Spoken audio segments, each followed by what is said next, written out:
দেশের বন্যা কবলিত 11 জেলার মধ্যে লক্ষ্মীপুরের সার্বিক পরিস্থিতির অবনতি। পার্শ্ববর্তী জেলার পানি প্রবেশ ও ভারী বৃষ্টির কারণে নতুন নতুন এলাকা প্লাবিত হচ্ছে। এই নিয়ে জানাতে লক্ষ্মীপুর সদর থেকে যুক্ত হচ্ছেন বেলায়েত হোসেন। বেলায়েত, জানতে চাই পানিবন্দী বাসিন্দাদের কি অবস্থা এবং কি পরিস্থিতি দেখছেন সেখানে, উদ্ধার তৎপরতাই বা কেমন চলছে?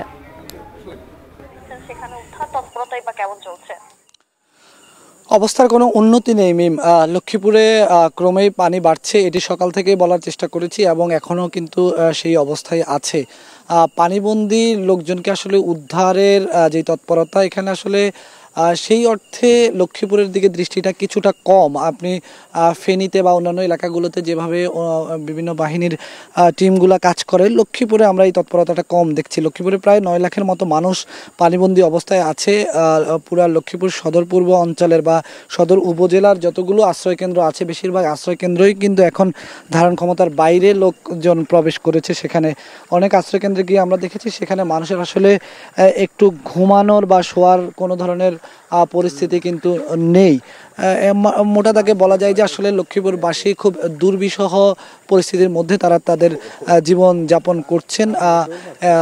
আজকে দুপুর পর্যন্ত যেসব বাড়িতে পানি কোনো একটু ছুঁই ছিল, সেসব বাড়িতে রাতের সন্ধ্যার পরে পানি উঠে গেছে। অর্থাৎ একটু পরপরই পরিবেশ পরিস্থিতি এখানে পরিবর্তন হয়ে যায় এবং মানুষের মধ্যে উদ্বেগ উৎকণ্ঠা যে তারা আসলে এই অবস্থা যদি চলতে থাকে এবং এভাবে যদি পানি বাড়তে থাকে তাহলে আসলে শেষ পর্যন্ত তারা কোথায় গিয়ে দাঁড়াবেন। কারণ আর কোনো আশ্রয় কেন্দ্র কিংবা বিভিন্ন বিদ্যালয় কিংবা আর কোনো স্থাপনা নাই যেখানে গিয়ে তারা উঠতে পারবেন।